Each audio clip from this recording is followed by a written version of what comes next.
चलो चेंज।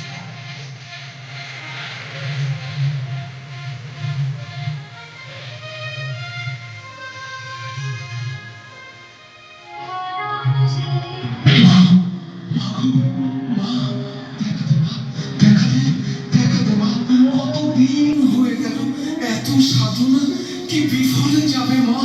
তুই তুই কবে দেখাবি বল মা? তুই কবে দেখাবি?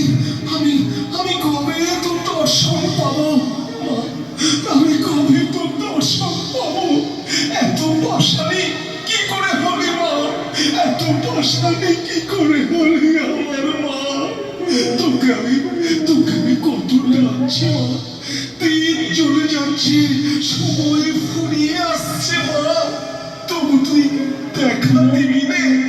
এবার যদি তুই দেখা না দিবি তো আমি আমার এই প্রাণ আর রাখবো না মা।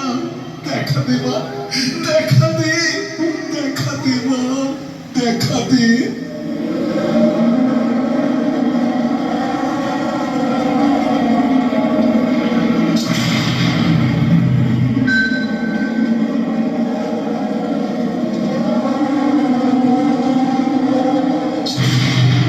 নিজানন্দ স্বরূপম শিবহম শিবহম, প্রকাশ স্বরূপম শিবহম শিবহম, শিবহম শিবহম।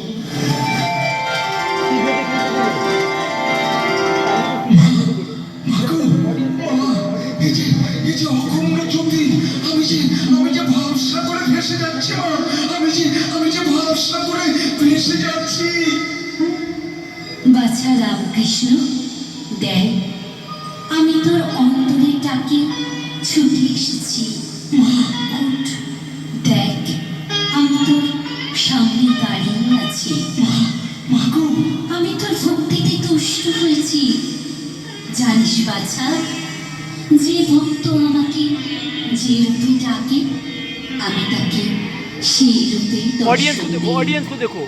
কিন্তু ভক্ত আমার আসল স্বরূপের পরিচয় জানতে পারে না, যতক্ষণ না আমি নিজে স্বয়ং এসে পৃথিবীতে অবতীর্ণ না হই। আসলে আমি প্রকাশময় এক জ্যোতির্বিন্দু।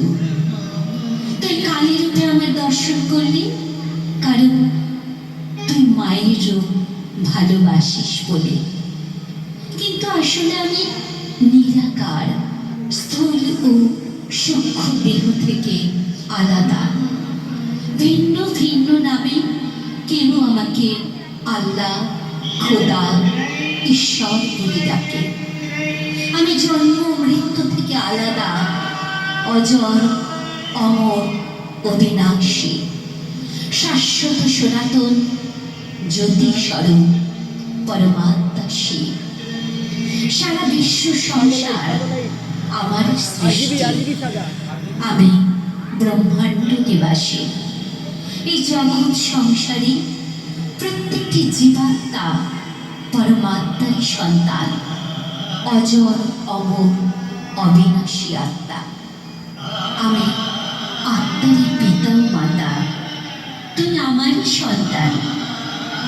ধন্য তোর সাধুর জীবন, ধন্য তোর সাধনা, ধন্য তোর এই নয়ন। বাছা রামকৃষ্ণ, আয় আমার কাছে, আয় আয় আমার কাছে আয়। হরিপাল সেবা কেন্দ্র। এই প্রদর্শনীর মাধ্যমে আমরা আপনাদের দেখাতে চেয়েছি কিভাবে আমাদের অন্তরের কালীরূপী শক্তিকে জাগ্রত করে আমাদের জীবনের দুঃখ, হতাশা, টেনশন, কু অভ্যাসকে বিনাশ করে টেনশন ফ্রি, হাসি খুশিময় লাইফস্টাইল প্রাপ্ত করতে পারি। আর এই শক্তিকে জাগ্রত করার জন্য রাজযোগ মেডিটেশনের অভ্যাস করুন। সম্পূর্ণ বিনা ব্যয়ে রাজযোগ মেডিটেশন শেখার জন্য কথা বলুন সেবাধারী ভাই বোনেদের সাথে, অথবা আজই যোগাযোগ করুন আপনার নিকটবর্তী ব্রহ্মা কুমারী সেবা কেন্দ্রে। ওম শান্তি।